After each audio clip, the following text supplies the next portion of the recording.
तो hello champions, स्वागत है आपका गुरुकुल आश्रम के इस यूट्यूब चैनल पर। आज पढ़ने वाले बच्चों केमिस्ट्री का दूसरा लेक्चर। कुछ बच्चों का मुझसे बहुत शिकायत होगा, सर आप बहुत धीरे चल रहे हैं। हाँ बच्चों, क्या करेंगे सर, अकेला है आपके सर जी, कोई सपोर्ट करने वाला मुझे तो है नहीं। खुद से नोट्स बनाना पड़ता है, खुद से वीडियो रिकॉर्ड करना पड़ता है, खुद से अपलोड करना पड़ता है, सारे काम खुद से करने हैं। ऑफलाइन भी क्लासेस देखने पड़ते हैं। बहुत सारे बच्चों का सपोर्ट है जो मेरे, जिससे छोटे बच्चों का क्लास चलता है, मतलब समझ लो जीरो से, मतलब एक क्लास से लेकर छठा क्लास तक। तो वहाँ पर मुझे बहुत सारे बच्चों को सपोर्ट करते हैं, आके बच्चों को पढ़ाते हैं। तो थैंक यू उनको, धन्यवाद कि वो लोग मुझे सपोर्ट करते हैं। तो मतलब है सपोर्ट बच्चों का मुझे, तो मेरा भी फर्ज बनता है कि मैं बच्चों को बहुत सपोर्ट करूँ। ठीक है ना बच्चों, चलो शुरू करते हैं आज का लेक्चर। हम आज कवर करने वाले हैं बच्चों, इसमें मैंने आपको एक होमवर्क दिया था पिछले क्लास में डिफ्यूजन के बारे में। पता नहीं कौन कौन बच्चा डिफ्यूजन पढ़ के आया है, कौन नहीं पढ़ के आया है। चलो, जो पढ़ के आए होंगे मज़ा आएगा उनको। चलो, ये शायद अपना आखिरी क्लास था, है ना बच्चों, ये अपना आखिरी क्लास था। चलो, जब ये अपना आखिरी क्लास था तो इसको यहीं से शुरू करते हैं। और मैं आपको एक बार, ज़्यादा कुछ अभी खास पढ़ाई नहीं हुआ, थोड़ा सा हम बेसिक इंट्रोडक्शन था पहले चैप्टर में। तो बच्चे को घबराना नहीं है कि हमारा क्या हुआ, क्या छूट गया, कुछ नहीं छूटा आपका। सिर्फ हम लोग पदार्थ के बारे में पढ़े थे, और पदार्थ कण गतिशील होते हैं कुछ। मैं आपको ऐसा थोड़ा दिखा दूँ ब्रीफ आइडिया में, जो नया बच्चा जुड़ा होगा तो ये इतना पढ़ा हुआ है, हमने ये पढ़ा है। एक बार दिखाता हूँ कि जिनको पढ़ना होगा स्क्रीन से पढ़ सकते हैं, जिनको थोड़ा पढ़ना हो तो रिवाइज कर सकते हैं अपने नोट्स को, क्योंकि इसको मैं डिटेल्स में चर्चा करूँ तो बच्चों को समझ ज़्यादा लग जाएगा। आप भी जानते हैं इस बात को। सिर्फ ये दिखाता हूँ आपका कि हमने क्या पढ़ा है। जो नया बच्चा होगा वीडियो को क्या करना, पॉज कर लेना, यहीं पे इसको थोड़ा पढ़ लेना, आपको बातें समझ में आ जाएगी। क्योंकि इसमें खास साइंस अभी पढ़ाया नहीं गया है, मेन साइंस क्या होता है। और ये भी पढ़ा दिया गया आपको, कुछ पदार्थ के मतलब प्रॉपर्टी पढ़े थे, कुछ आपसे इसमें से क्वेश्चन भी साथ साथ में कराए गए हैं। तो पिछला लेक्चर मैं बोलूँगा बच्चे जरूर जाकर देखना। ये एक्टिविटी मैं आपको करके दिखा सकता हूँ, मेरे पास अभी थोड़ा कलर नहीं है, अगली बार में हम करा देंगे आपको। और आखिरी पढ़ाई अपना यहाँ पर आके रुकी हुई थी, ये रहा, कि जलती हुई अगरबत्ती हमें कोने में जलाते हैं तो इसी खुशबू सब जगह क्यों पहुँच जाती है। क्योंकि बच्चों किसी पदार्थ में क्या होती है, काइनेटिक एनर्जी होती है। क्या होती है? काइनेटिक एनर्जी होती है, गतिज ऊर्जा होती है। क्या होती है बच्चों? गतिज ऊर्जा होती है, जिसके कारण उसकी खुशबू चारों ओर पहुँच जाते हैं। और उसमें सहायता कौन करते हैं बच्चों? डिफ्यूजन। डिफ्यूजन कब होता है बच्चों? जब काइनेटिक एनर्जी होगी तब। बिना काइनेटिक एनर्जी की डिफ्यूजन नहीं होता है। और काइनेटिक एनर्जी कहाँ होती है, किस में कम होता है, किस में ज़्यादा होता है? आज सब पढ़ने के बच्चों, सब पढ़ना है, टेंशन की कोई बात नहीं है। ठीक है बच्चों, चलो ओके स्टार्ट करते हैं बच्चों। मैंने कहा डिफ्यूजन क्या बच्चों? दो समान संगठन वाले, यानी कंपोजिशन वाले, एक जैसा कंपोजिशन होगा, मतलब दो समान होगा, उस एक जैसा कंपोजिशन पर आप करना चाहते हैं। सोचता कि मैं एक जैसा हो जाए। जैसे मैं आपको ऐसे समझाता हूँ, ऐसे ऐसे मेरे बच्चे, पहले प्यारे प्यारे बच्चे ऐसे समझेंगे कि हम तो बच्चे को रटने नहीं ना देने वाले हैं। चलो, जैसे मान लो कि ये कोई पदार्थ है इसमें, ठीक है बच्चों, ये कोई दूसरा पदार्थ है, सेम बना लेता हूँ, साइज सेम बना लेता हूँ। इसे मान लो कि कुछ पार्टिकल इतने हैं, इसे मान लो कि पार्टिकल बहुत ज़्यादा है, और इनके संगठन क्या है, अलग अलग है। सेम संगठन होना चाहते हैं, ये चाहता कि दोनों का लेवल बराबर हो जाए, दोनों के कंपोजिशन बराबर हो जाए।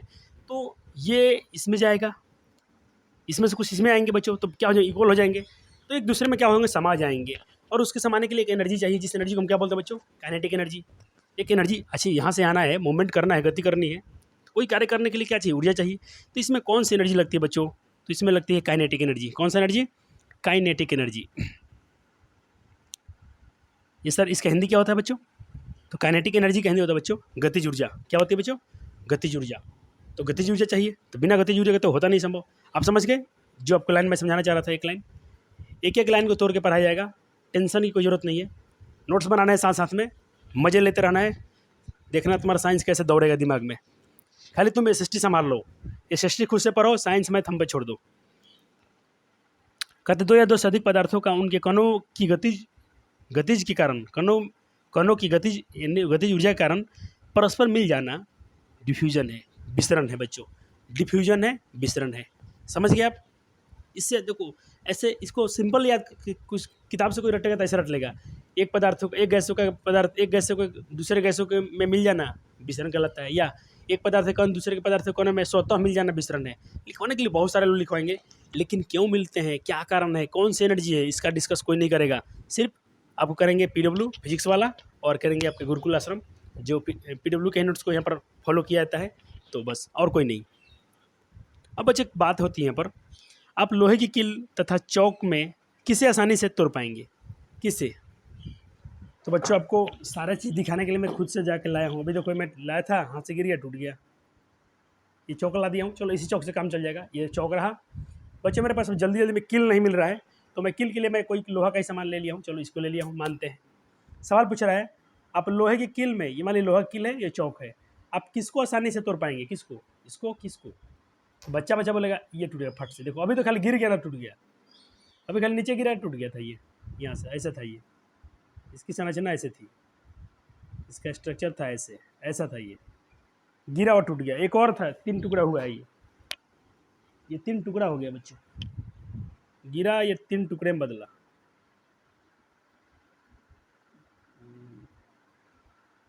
ये आखिरी का है, नहीं ये आखिरी था, ये इसका होगा, ऐसा था और ये ऐसा था। तो बच्चों का है, इतनी बड़ी पेंसिल गिरने मात्र से कैसे टूट गई, क्यों टूट गई, इस पर बात होने वाला है। तो अब कहेगा लोहे के लिए कण एक दूसरे को मजबूती से आकर्षण से बांधे रहते हैं, ये क्यों टूट गया? कि इसके जो पार्टिकल है ना बच्चों, इसके पार्टिकल हैं एक दूसरे को बहुत कम बल से खींचते हैं, कम बल से बांधे हुए हैं। लेकिन लोहा का जो कील है, इसको हम ऐसा कितना भी करें, इसे नाखून से कितना भी करें, ये टूटेगा नहीं, क्योंकि इसके जो पार्टिकल है बहुत एक दूसरे को मजबूती से स्ट्रांगली अट्रैक्शन किए हुए हैं बच्चों, बहुत तेज अट्रैक्शन है इनका, खतरनाक है, इसलिए मजबूत है। तो कोई लोहा से मजबूत होगा तो उसका आकर्षण बल और ज़्यादा होगा। जैसे हीरा ले लो, हीरा बहुत मजबूत होता है। तो ये हो गया आपका, आपने नोट किया होगा इसको। चलो जो भी कंटेंट मिलेगा उसको नोट करते चलना है, क्योंकि बुक तो आपको खुद से पढ़ लेना है। अब बुक कब पढ़ोगे, जब आपको कंसेप्ट क्लियर हो जाएंगे, यहाँ पर कंसेप्ट क्लियर हो जाएंगे, अब जाके बुक पढ़ना एनसीईआरटी, मजा आएगा।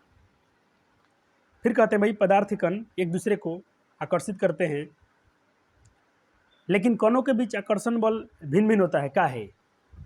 तो तुम कहोगे भाई लोहे की कील और चौक, लोहे के कणों के बीच जो फोर्स ऑफ अट्रैक्शन था ज़्यादा है, चौक की कण की फोर्स ऑफ अट्रैक्शन क्या है, उसकी अपेक्षा क्या है, कम है, इसीलिए चौक आसानी से टूट जाती है बच्चों। ठीक है, अगला प्रश्न क्या है, निम्नलिखित में कौन सा पदार्थ कणों की विशेषता नहीं है? तो पदार्थ कण की हम कुछ विशेषता पढ़े थे बच्चों। पदार्थ कण एक दूसरे को आकर्षित करते हैं, अच्छी बात है, ये करते हैं। पदार्थ कण निरंतर गतिशील है, ये परीक्षा में जब पूछा भी गया है, हाँ बात सही है। पदार्थ कण के बीच रिक्त स्थान होता है, ये भी बात सही है। पदार्थ कण निरंतर लगातार होते हैं, इन पदार्थ कण ऐसे होता है एकदम सटा सटा सटा सटा, नहीं बच्चों, कुछ तो कण खाली होता है, तो इसका आंसर ही हो जाएगा, यही नहीं होगा, यही पार्टिकल गुण नहीं है। चलो निम्नलिखित में से कौन सा पदार्थ के सही उदाहरण है? कांच की बोतल, पानी, शोर, नॉइस या हवा? सही क्रम, सही क्रम मतलब तो समझते हो, पहले कमजोर, थोड़ा उससे मजबूत, फिर थोड़ा उससे मजबूत। देखो यहाँ कांच क्या है, चलो मानता हूँ कांच की बोतल, ठीक है, फिर पानी, कांच की बोतल कठोर है, फिर पानी कमजोर हो गया, फिर शोर, शोर शराबा, ये तो है ही नहीं, शोर शराबा तो है ही नहीं। हवा, लकड़ी, निर्वात, चलो चांदी की पन्नी, गर्म हवा, चौक, ठीक है। रेत, ऑक्सीजन, प्रकाश, प्रकाश तो पदार्थ नहीं है, तो डी तो भाई बिल्कुल गलत है। शोर शराबा तो पदार्थ है नहीं। लकड़ी, हवा, लकड़ी, निर्वात, वैक्यूम, ठीक है। चांदी की पन्नी, गर्म हवा, चौक। गर्म हवा मतलब बच्चों क्या हो जाएगा, गर्म हवा मतलब क्या हो गया बच्चों? तो मैं ये थोड़ा आपको दे रहा हूँ, दो में से ढूंढना का आपका आंसर क्या है, इसको अगले लेक्चर में मिलवाया जाएगा। कुछ क्लास भी आपका होमवर्क होने चाहिए कि आपको मजा आए। चलो अब शुरू करते हैं बच्चों यहाँ से आज की क्लास। देखो कहता कि विल, क्या पानी में नमक घोलने पर पानी में वृद्धि दिखेगा? चेक कर लें, क्योंकि मेरे पास गिलास भी है, बोतल भी है, सब कुछ है, चेक कर लें। क्या नहीं होगा, तुम कर लेना बच्चों, मेरे पास गिलास है लेकिन थोड़ा समय ज़्यादा लग जाएगा। पानी में मैं जितना रख दूंगा, नमक उसमें डाल दूंगा, तो क्या वृद्धि होगा? कभी नहीं बढ़ेगा, देख लेना। तो क्या है, तो तूने पढ़ा था ना कि पदार्थ कण के बीच एक रिक्त स्थान होता है, उसी में जाकर उसके पार्टिकल मिल जाते हैं। नहीं, पानी में कोई वृद्धि नहीं होगी बच्चों, क्योंकि पानी के कणों के बीच रिक्त स्थान होता है, जिसमें नमक के कण जाके क्या हो जाएंगे, समाहित हो जाएंगे, उसी में क्या हो जाएंगे, समा जाएंगे, यही बात है। चलो फिर है, क्या नमक के स्थान पर यदि शक्कर पत्थर डालें तो? अगर नमक नहीं डालें, शक्कर डालें तो क्या होगा? तो बच्चों कंकर अघुलनशील पदार्थ है, पानी के कणों में भी स्थापित कर देगी, पानी की परत वृद्धि होगी। देखो अगर तुम नमक के स्थान पर या यदि शक्कर के स्थान पर पत्थर डालेंगे तो पानी का लेयर बढ़ेगा। अपने बचपन में कहानी पढ़ा होगा, बचपन में छोटा बच्चा वाला, कि कौवा था बहुत प्यासा था, उसको एक घड़ा दिखा, घड़ा में पानी कम था, उसने क्या किया, उसके पास आसपास कंकड़ थे, कंकड़ में उसने लगातार कंकड़ डालने लगा, जिससे क्या हुआ कि पानी का लेयर बढ़ गया। पानी का लेयर, कौवा ने अपना प्यास बुझाया, तो वहाँ पानी का लेयर क्यों बढ़ गया था बच्चों? क्योंकि कंकड़ डाला था, अगर उसमें वो नमक डालता तो नमक उसी में जाके घुल जाता, लेयर ही नहीं बढ़ता पानी के, कभी लेयर ऊपर ही नहीं आता। तो आसान प्रश्न है, इसका तो बच्चा बच जानता है, लेकिन अब है नोट्स में तो पढ़ना ही पड़ेगा।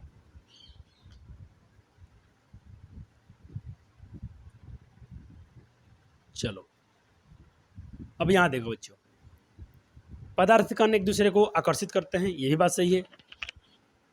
कोई कहता कि अपने पढ़ा था कि पदार्थ कण एक दूसरे को आकर्षित करते हैं, तो हाई क्यों नहीं सट रहा है आपस में, इसको क्यों नहीं खींच ले रहे हैं, चाहे हम लोग कहीं जाके पूरा कहीं सट क्यों नहीं जा रहे हैं?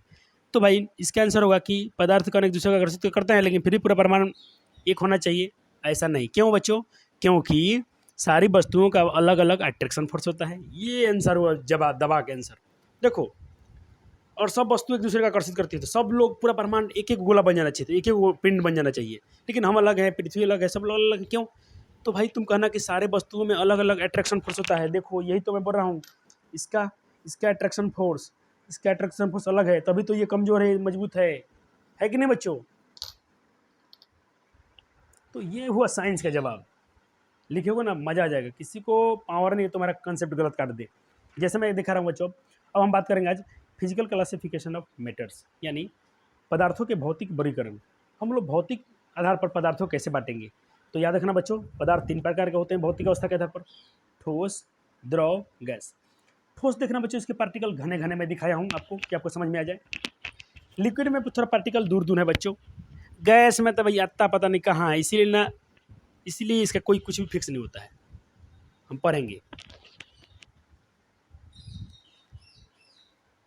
अब चलो यहाँ आते हैं बच्चों, हमने पढ़ा कि पदार्थ की भिन्न भिन्न अवस्थाओं क्यों होती हैं। पदार्थ देखो, जैसे मान लो कि ये थोड़ा ठोस है, ये थोड़ा मान लो पानी आपको दिखता होगा द्रव, आपको धुआं दिखता है गैस, ये अलग अलग अवस्था क्यों होता है? क्योंकि आंसर क्या होगा बच्चों? उसका आंसर होगा क्योंकि पार्टिकल के कणों के बीच आकर्षण बल अलग अलग होता है, बस साफ है। तो जब अलग अलग पार्टिकल के अलग अलग फोर्स हैं तो उसकी अवस्था भी अलग अलग होगी। अब बात करते हैं हम inter particle force of attraction. देखो पदार्थ के अंदर भी जो होता है ना, उनके बीच आंतरिक आकर्षण बल होता है। इसका हिंदी हो जाएगा कणों के बीच आंतरिक आकर्षण बल। कोई पदार्थ की अवस्था, मतलब पदार्थ की अवस्था अलग अलग क्यों होती है? तो 2 कारण है। एक तो कारण आपको ये याद रखना है कि जो उनका इंटर पार्टिकल फोर्स जो होता है ना बच्चों, अट्रैक्शन, उसका ऑर्डर अलग होता है, जिससे ठोस का ज़्यादा होता है, फिर लिक्विड का उससे कम होता है, गैस का सबसे आकर्षण कम होता है। देखो ठोस का ज़्यादा होता है लिक्विड से, लिक्विड का ज़्यादा होता है गैस से, लेकिन लिक्विड का कितना इससे कम होता है, इससे ज़्यादा होता है। तो 2 बातें याद रखना है, एक तो इंटर पार्टिकल फोर्स अट्रैक्शन और inter particle force of attraction. ये जो होता है बच्चों, 1/, लिख दिया हूँ, इंटर पार्टिकल डिस्टेंस। लेकिन डिस्टेंस भी तो होती है ना, सब पार्टिकलों के बीच डिस्टेंस होता है। देखो जैसे यहाँ डिस्टेंस देखोगे, गैस का डिस्टेंस देखो कितना दूर दूर है, तो तुमसे पूछेगा कि आंतरिक दूरी किसकी ज़्यादा होती है? Inter particle force, inter particle distance किससे ज़्यादा होता है? तो गैस का। ये वो यहाँ कहाँ कहाँ रहता है, इसीलिए सब इधर उधर, यहाँ अगरबत्ती जलाओ वहाँ महक जाएगा, क्योंकि इसके कण गतिशील ज़्यादा होते हैं, इसमें ये दूरी ज़्यादा होती है, इसमें थोड़ा कम होता है, इसमें थोड़ा कम होता है, इसमें तो बिल्कुल होता ही नहीं है समझ लो। तो इसीलिए इसमें कम है तो इसकी गति ज़्यादा होगी, इसमें काइनेटिक फोर्स ज़्यादा होगा, इसमें काइनेटिक एनर्जी ज़्यादा कम होती है, इसमें और कम होती है। तो विसरण ज़्यादा किसका होगा? इसका ज़्यादा विसरण होगा। तो विसरण पढ़ेंगे बच्चों, उसका टेंशन नहीं लेना है। नोट्स बन गया बच्चों का? चलो मैं पूरा स्क्रीन पर देख रहा हूँ कि बच्चों का कुछ भी कट ना जाए। एक बात करते हैं बच्चों, कुछ पदार्थ के उनके कणों के बीच आकर्षण बल के बढ़ते क्रम में व्यवस्थित किया जाता है, निम्न में कौन है? मैं पहले पानी रखा हूँ, फिर हवा, फिर पानी। देखो पानी तो ठीक है, चलो, तो पानी से आकर्षण बल इसके ज़्यादा होगा नहीं, ये लेवल गलत है।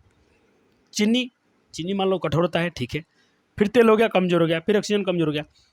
ये मैं सही पहले से मार दूँ तो सही क्या मैं देखो, ऑक्सीजन, ऑक्सीजन से ज़्यादा बड़ा कौन होगा, पानी का कौन, पानी से कौन हो ज़्यादा, ये। आपको बढ़ते क्रम में लिखना था बच्चों, बढ़ते असेंडिंग ऑर्डर में लिखना है, तो बढ़ते क्रम में ये ऑक्सीजन समझ में होगा, पानी, जल के पार्टिकल, फिर उसके चीनी, ये सही है। हेंस इंटर पार्टिकल फोर्स जो होता है बच्चों, inter particle force of attraction कैसे होता है बच्चों, देखो पहले होगा गैस का, और बढ़ते क्रम पूछे तो सबसे पहले गैस का ज़्यादा होगा, गैस का सबसे कम होगा, फिर लिक्विड, ये इसका आंसर है। सबसे अधिक किसका होता है इंटर सबसे होता है, जो देखो सबसे ज़्यादा होता है गैस, लिक्विड, यहाँ पर ठोस सॉलिड होना चाहिए ना बच्चों, यहाँ पर सॉलिड होना चाहिए, सॉलिड। इसको मैं थोड़ा सही कर लेता हूँ, 1 मिनट, इरेजर चाहिए हमको, कहाँ गया, यहाँ होना चाहिए बच्चे, देखो सबसे कम होता है गैस का, बढ़ते क्रम में गैस का कम होगा, फिर इससे ज़्यादा लिक्विड क्या होगा, फिर सबसे ज़्यादा किसका होगा, सॉलिड का, किसका, सॉलिड का। तो गैस कौन है, ऑक्सीजन, ठीक है। लिक्विड कौन है, जल, और सॉलिड कौन है, चीनी। सही क्रम, ये हिंट्स है बच्चों का, आसान हो जाए क्वेश्चन, इसके लिए सर जी तुमको हेल्प करते हैं बच्चुआ, बहुते करते हैं कि मेरे प्यारे प्यारे बच्चों लोग को दिक्कत कम हो। चलो अब बात करते हैं बच्चों हम, आकृति क्या होगी, उसका बनावट क्या होगा, आयतन क्या होंगे, और शेप क्या होगा। शेप और वॉल्यूम के बारे में बात करते हैं हम, शेप एंड वॉल्यूम क्या होती है। तो देखो कोई भी वस्तु की शेप जो होता है और वॉल्यूम अलग अलग होती है, क्यों बच्चों, क्योंकि अपने क्या पढ़ा, अभी पढ़ा था कि आकार अलग अलग होता है बच्चों का, उनका भले बनावट अलग था, कोई कमज़ोर था कोई मजबूत था। अब आप पढ़ते हैं उनका आयतन भी अलग होते हैं, उनकी आकृति भी अलग होती है, क्योंकि कणों के बीच आकर्षण बल के परिणाम अलग अलग होते हैं, किसी का मैग्नीट्यूड ज़्यादा होगा, किसी का मैग्नीट्यूड कम होगा। तो जैसे मैग्नीट्यूड होगा, जैसे परिमाण होंगे आकर्षण बल का, उसके हिसाब से तय करेगा। तो इसको अपने लिखा नोट्स में। चलो समझते हैं बातें को, कुछ प्रॉपर्टी देख लीजिए। मैंने से बोला कि शेप और वॉल्यूम और आयतन चेक करना है, यानी आकृति और आयतन चेक करना है। ठोस का बच्चों, आकार और आयतन दोनों निश्चित है। कोई पूछा ना ठोस और द्रव गैस में अंतर बताओ, ठोस द्रव गैस में अंतर बताओ, ये तीनों पॉइंट लिख दो तो भी काम हो जाएगा। पहले कहना, पहला अंतर क्या है, ठोस में आकार और आयतन दोनों फिक्स हैं। लिक्विड में आयतन तो निश्चित है, आयतन फिक्स है, यहाँ निश्चित लिखा बच्चों, निश्चित, ये निश्चित लिखा गया है। आयतन निश्चित है लेकिन आकृति अनिश्चित है, यानी इनका देखो वॉल्यूम फिक्स है, इनका वॉल्यूम फिक्स है लेकिन शेप इनका फिक्स नहीं है। क्यों, क्योंकि पानी में आप अगर देखो, पानी को गिलास में रखोगे तो गिलास जैसा बन जाएगा, अगर तुम पानी को कटोरा में रखो तो कटोरे के साइज का बन जाएगा, जिस हाथ पर रखो तो हाथ के साइज का हो जाएगा, कोई इसका साइज नहीं होता है इसका। गैस का तो कुछ नहीं, कहीं का नहीं है, ना का इसका आकार फिक्स है ना आयतन फिक्स है। सर आयतन में क्यों सर, देखो तुम चाहोगे 1 किलो गैस को अगर 5 किलो के टंकी में रखना तो उसमें भी पूरा जगह छेक लेगा। अगर इतना बड़ा गैस, इतना बड़ा सिलेंडर होगा ना, इतना छोटू सा, इसमें भी अगर तुम हटाओगे तो हट जाएगा। तो छोटा सा भी कमरा में हट जाएगा, बड़ा भी जगह में पूरा, छोटा में भी रहेगा तो पूरा घेर के रखेगा सबको, और एक पूरा रूम दे देगा उसमें भी पूरा छेक लेगा। तो उसका कोई साइज फिक्स नहीं है। यह सभी ऐसा इसलिए होता है, यहाँ पर लिखे इसलिए होता है, difference in magnitude of force, क्योंकि उनका जो अट्रैक्शन फोर्स होता है बच्चों, अट्रैक्शन फोर्स बिटवीन पार्टिकल, कणों के बीच जो अट्रैक्शन फोर्स होता है, यानी आकर्षण बल होता है बच्चों, वो क्या होता है बच्चों, डिफरेंस होता है। क्या होता है, डिफरेंस। देखो अट्रैक्शन बिटवीन पार्टिकल, यानी कणों के बीच जो आकर्षण होता है वो डिफरेंस होता है, इसीलिए ये सब ऐसा होता है। ये अपने यहाँ से कर लिया है, यहाँ से कर लिए हैं बच्चे, कर लिए हैं, चलो कर लिए हैं। थोड़ा आगे चलते हैं बच्चों।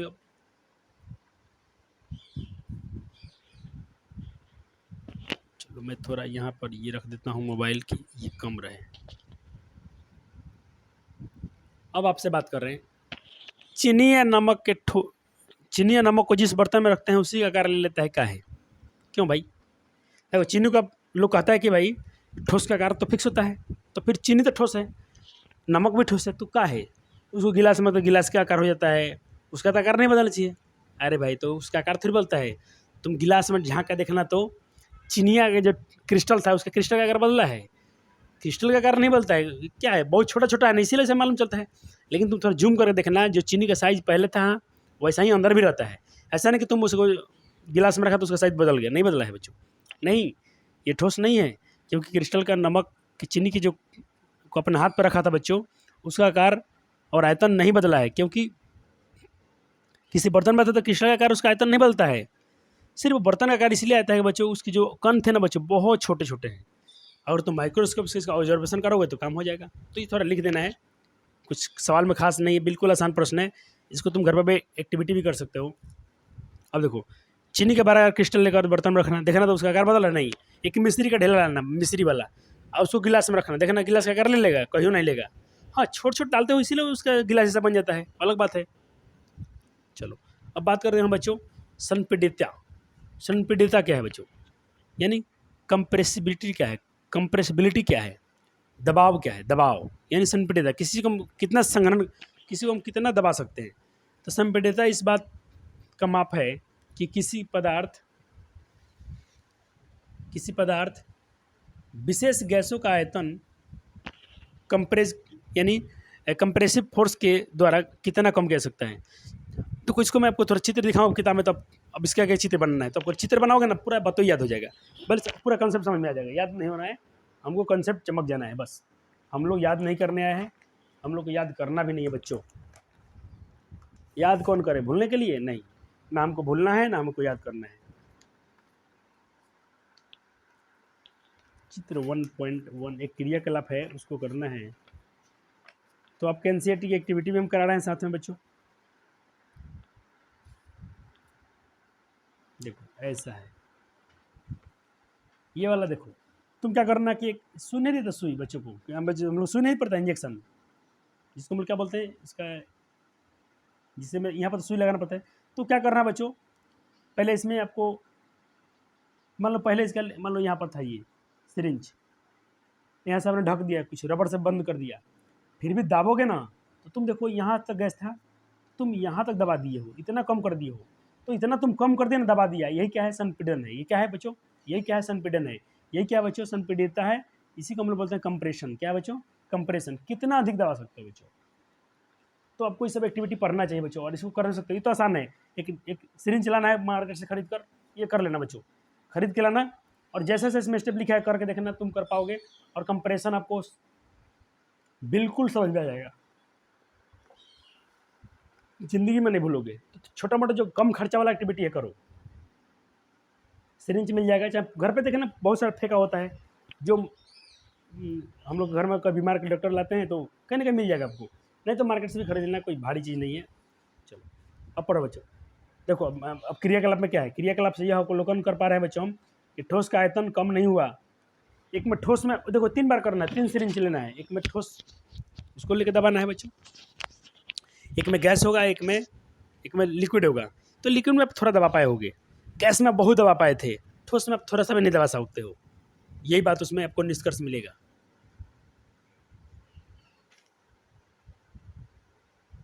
तो इसको आप लिख लेंगे, बहुत आसान प्रश्न था। स्पंज, चलो ले चलते हैं आपको होटल में स्पंज खिलाने। देखते हो स्पंज कितना दबता है, पूरा दबता तो पूरा रस निकल जाता है, फिर उसमें छोड़ता पूरा रस खींच लेता है। तो स्पंजों में क्या बचे, छोटे छोटे छेद है। तो क्या बचे, स्पंज कठोर है कि नहीं है। अरे सर कठोर है, तुम दाबते हो तब ना उसका पचकता है, वो नहीं दाबते तो क्या पचकता है अपने मन से, नहीं। तो जिसका आकार अपने से नहीं बदल रहा है वो ठोस है। ये लिख देना इसको, खाली उसमें छोटे छोटे स्पोर होते हैं ना, छिद्र होता है, इसी कारण उसका तुम साइज बदल पाते हो। चाहे रबड़ देखना, रबड़ जिन लोग माथा में लगाता है लोग, क्या अपने आप सिकुड़ता है, नहीं। और तुम घींच के रखोगे तो बड़का हो गया, फिर छोड़ोगे तब तो तुम बाहरी बल लगा रहे हो, तब ना उसका शेप साइज बदल रहे हो, अपने आप तो नहीं हो रहा है। चलो अब बात करते हैं क्वेश्चन की। निम्नलिखित में वस्तुओं में संपीड़ितता का क्रम सही कौन है। नाइट्रोजन, सोडा जल, ये सही है क्योंकि नाइट्रोजन गैस है, इसको ज़्यादा दबा सकते हो। फिर सोडा जल को उससे कम, चौक तो बिल्कुल नहीं दबेगा, ये तो बहुत कम दबेगा। तो बच्चों को खुशी होती है कि जो टॉपिक पढ़ा रहे हैं उसमें से क्वेश्चन भी करा रहे हैं। आज आपका दुनिया में एक ऐसा क्वेश्चन का हम सोल्यूशन लेके आए हैं, मतलब पीडब्ल्यू में पढ़ाया गया था हम लोग को, बहुत मस्त बच्चों। आप पूछना किसी से कि हार्डनेस और रिजिडिटी में क्या डिफरेंस है, कठोरता में और हार्डनेस दोनों में क्या डिफरेंस है। हार्ड लगता है, हार्डो मतलब मजबूत, रिजिड मतलब कठोर। कभी लगता है कि हार्ड कहते हैं तो कठोर होता है, रिजिड मतलब भी कठोर होता है, दोनों सेम वर्ड है क्या। नहीं बच्चों, दोनों का डिफरेंस है। चलो पढ़ते हैं, आपको लाइव करके भी दिखाएंगे क्योंकि मटेरियल लाया हूँ। किसी पदार्थ की वजह कहता किसी पदार्थ की फोर्स के प्रयोग पर अपना आकार बदले बिना शेप बनाए रखने की क्षमता। जैसे मैं आपको लाता हूँ एक गिलास दिखाता हूँ, शीशा कांच। ये बच्चों मान लो ये गिलास लाया हूँ, और एक मेरे पास ये क्या है बच्चों, इसमें लैब किया गया था इसलिए थोड़ा धुंधला दिखा है। इसमें हम कैल्शियम ऑक्साइड का किया है रिएक्शन। वीडियो अपलोड होगा, देखना, बहुत मजा आएगा आपको। जितने प्रयोगशाला वाला वीडियो डालेंगे बच्चे सब देखेंगे, चाहे क्लास 9th के बच्चे हैं, 10th के बच्चे हैं, सभी बच्चे देखना। आप सबके लिए वीडियो है, जितना लैब वाला वीडियो होगा प्ले लिस्ट में जाना, गुरुकुल प्रयोगशाला में जाके लेक्चर को जरूर इंजॉय करना। इलेक्ट्रोलाइसिस, शुगर का क्रिस्टल क्या पढ़ा था हम उसको, मैं आपको थी चारकोल बनने वाला प्रक्रिया। चलो आज तीसरा लेक्चर शूट हुआ, अपलोड हो जाएगा, इसको भी देख लेना। कहता किसी पदार्थ की फोर्स के प्रयोग पर, हम इसमें चलो फोर्स लगा रहे हैं, दबा रहे हैं, देखो देखो नस उठ जा रहा है, लेकिन कुछ इसको नहीं हो रहा है। अपना आकार बदले बिना शेप बनाए रखता है। देखो जैसे गिलास है, दबो दबो, ये रिजिड है। क्या बच्चों, रिजिड। दबा के रख रहा हूँ, कुछ नहीं हो रहा है इसको, ना इसका शेप बदल रख रहा है बच्चों। फोर्स के प्रयोग पर अपना आकार को बिना बदले, इसका साइज नहीं बदल रहा बच्चों, क्षमता। जैसे गिलास, अब इसको बच्चों हम खूब खूब इसको दबाएंगे ना, ऐसे मतलब फूट जाएगा, ये टूट जाएगा, लेकिन इसके जो कण कण जहाँ बिखरे रहेंगे वो भी क्या रहेंगे, जो साइज उनका होगा सेम रहेगा। जैसे मैंने कहा गिलास रिजिड है, हाँ रिजिड है। स्ट्रॉन्ग है ना ना ना, अभी नीचे छोड़, माँ मारे लगी है, माँ मारे क्या कर दिया, तोड़ दिया गिलास, बहुत हमको डांटेगी। अभी हाथ से छोड़ देंगे नीचे, वहाँ चंद से फूट जाएगा। तो कोई बोलता है ना कि रिजिड और स्ट्रॉन्ग सेम है, आज तुम कहना ना, अरे तो भाई बुर्बक था तू साइंस पढ़ा नहीं है, तू साइंस को रटा है। आओ आओ हम आपको समझाते हैं। ये गिलास लाना पुराना सा, कहना देखो इसको दबा रहा हूँ, नहीं दब रहा है, इसका साइज नहीं बदल रहा है, ये रिजिड है। स्ट्रॉन्ग है, नहीं नहीं नहीं। तो जो चीज़ कठोर है, तो लोग कहते हैं ना कठोर मजबूत एक होता है, नहीं। आज तुम बताना कि नहीं भाई, कठोर अलग शब्द होता है, मजबूत अलग शब्द होता है। कठोर का मतलब होता है कि इसमें दबा अपना साइज नहीं बदलेगा बल लगाने पर, अपना शेप नहीं बदलेगा शेप, लेकिन मजबूत तो अलग चीज़ होता है, मजबूती अलग चीज़ होती है भाई। ब्रिटल है, ब्रिटल देखो, रिजिड कठोर है तो कहना हाँ, यहाँ लिखता हूँ इसका हिंदी कठोर होता है, कठोर है तो कहना हाँ कठोर है। ब्रिटल यानी भंगुर है, भंगुर, हाँ भंगुर है तो चुकनी चुकनी हो जाएगा बबुआ, गिरल चुकनी चुकनी हो जाएगा, होगा नहीं होगा, बताओ तो हो कि ना हो। तो बबुआ लोग कहता हूँ कि हो जाई, काहे ना होई, एकदम होगा। लेकिन स्ट्रॉन्ग है, नहीं नहीं नहीं सर जी, स्ट्रॉन्ग नहीं है। चलो बच्चों चलते हैं आगे। ये तो कर लोगे नहीं, हम गिलास गिराएंगे, दबा के देख रहे बच्चों ने, उसका साइज नहीं बदला था, शेप नहीं बदला था, मैं लेकिन मैं छोड़ रहा हूँ तो भंग टूट के तो पूरा चुकनी चुकनी हो जाएगा। तो जो स्ट्रॉन्ग है, नहीं स्ट्रॉन्ग नहीं है। चलो अब बात करते हैं बच्चों, लेड मेटल है। लेड मेटल यानी हम लोग एक शीशा धातु लिए हैं, ठीक है, रिजिड है, कठोर। लेड मेटल रिजिड होता है, नहीं। Brittle, no. भंगुर, यस। ब्रिटल है, लेड मेटल की बात कर रहे हैं, शीशा धातु की बात कर रहे हैं हम, लेड मेटल भी होता है। चलो कुछ प्रॉपर्टी पढ़ लेते हैं बच्चों रिजिड कठोरता के बारे में। तो सॉलिड क्या होता है बच्चों, कठोर होते हैं सामान्यतः, हमेशा नहीं, सामान्यतः। ठोस हमेशा सामान्यतः कठोर होते हैं। लिक्विड नहीं, ग्लास नहीं। अब हार्डनेस क्या है बच्चों, हार्डनेस ये मजबूती पर लेके चलो, इसको भी तुम कठोरता कहोगे, फिर रिजिड को भी कठोर कहोगे तो मज़ा नहीं आएगा। इसको मैं इसलिए इसका हिंदी नहीं लिखा हूँ, क्योंकि इसका भी हिंदी सेम आता है, पर्यायवाची शब्द है मान लो, लेकिन थोड़ा सा साइंस में इनका डिफरेंस है। पदार्थ पर खरोच या काटने पर प्रतिरोध करना रिजिड हार्डनेस कहलाएगा। अब तुमको हम कराते हैं, एगो लाते हैं लिकिल, एगो लेते हैं चौक, देखते हैं कौन हार्डनेस है, कौन हार्ड है।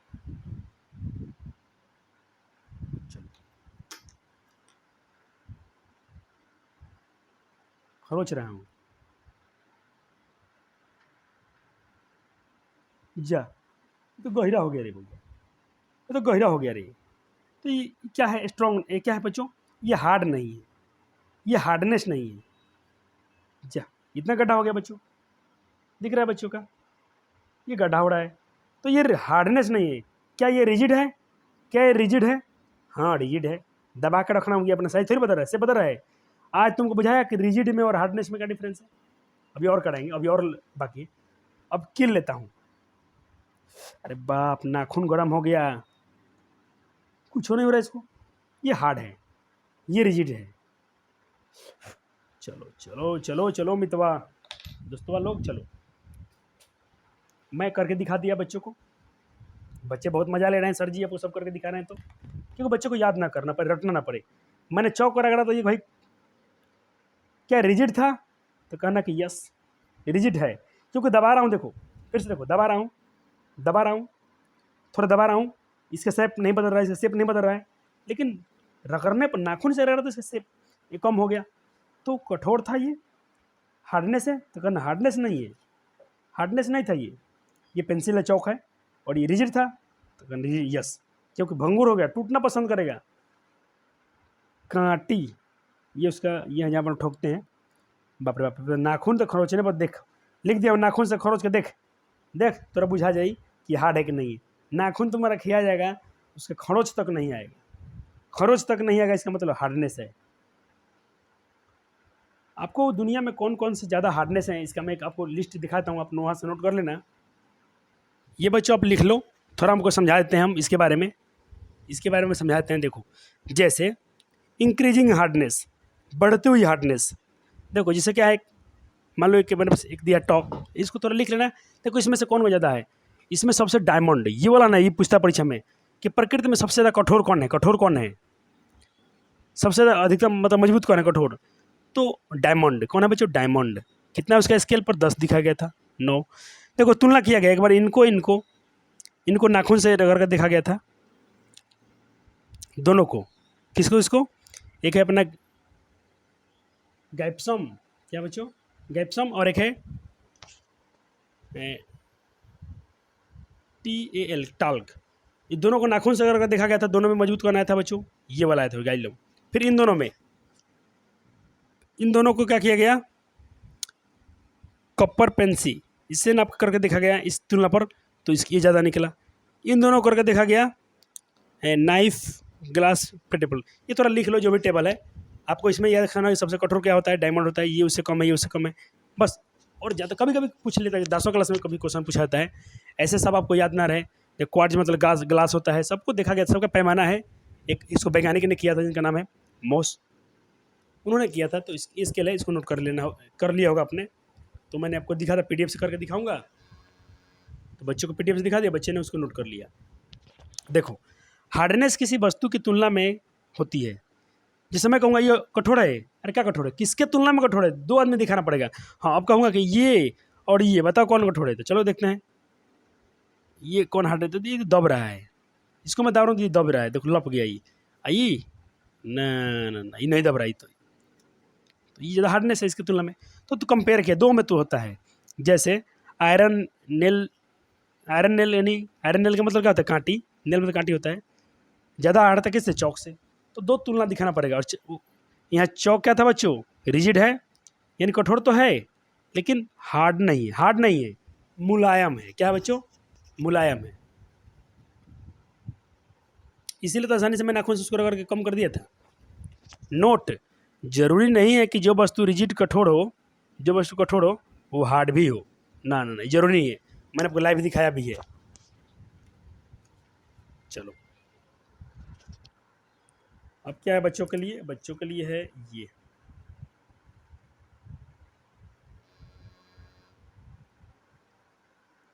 कुछ प्रश्न आंसर है, इसको कर ले लो, कर लेना अपने से। देखो यहाँ बाबू थोड़ा मैंने भोग कर दिया था, लेकिन आपको दिख रहा है, इसमें से बताओ कौन आंसर होगा, तो इसका आंसर क्या हो जाएगा बच्चों, देख लेना, प्रेस कर लेना, कौन सा सही क्रम है, सब पढ़ा दिया गया है, इसमें तो मैं टिक मारिए दिया हूँ।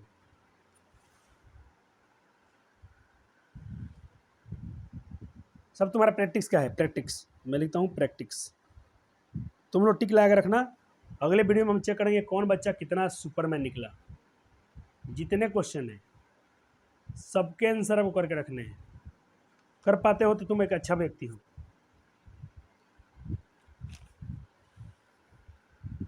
फिर से दिखाते हैं, ये होमवर्क दे के जा रहा हूँ बच्चों को, अगले वीडियो में मिलेंगे। तो उनको आज बहुत चीज़ आपको दिखाया हूँ, बच्चे को पसंद भी आया होगा। अब बच्चों से लूँगा मैं थोड़ा छोटा सा इजाज़त, क्योंकि टाइम देखो बच्चों 2 बज गया है, तो वीडियो अपलोड भी करने हैं, खाना भी खाना है मुझे, क्लास भी है और बच्चों का प्यार भी है। थैंक यू, थैंक्स, धन्यवाद। विजिट अगेन, फिर से मिलिएगा। अब आप हो सकता है आपको फिजिक्स का लेक्चर आएगा, तो कैसा लगा वीडियो ज़रूर बताना हमको। अगले लेक्चर में आपको और अब बातें पढ़ाई जाएंगी, बहुत धीरे धीरे हम पढ़ाएंगे आपको, थोड़ा रटना ना पड़े बच्चों को, कुछ रटना ना पड़े, इसीलिए आपको थोड़ा धीरे धीरे पढ़ाया जाएगा। धन्यवाद, love you so much, bye bye, take care. Revision करते रहना, पढ़ते रहना, अब और हम पे भरोसा रखना, आपका सिलेबस टाइम पे ख़त्म करा दिया जाएगा। ये गुरुकुल आश्रम का वादा है आपसे। धन्यवाद।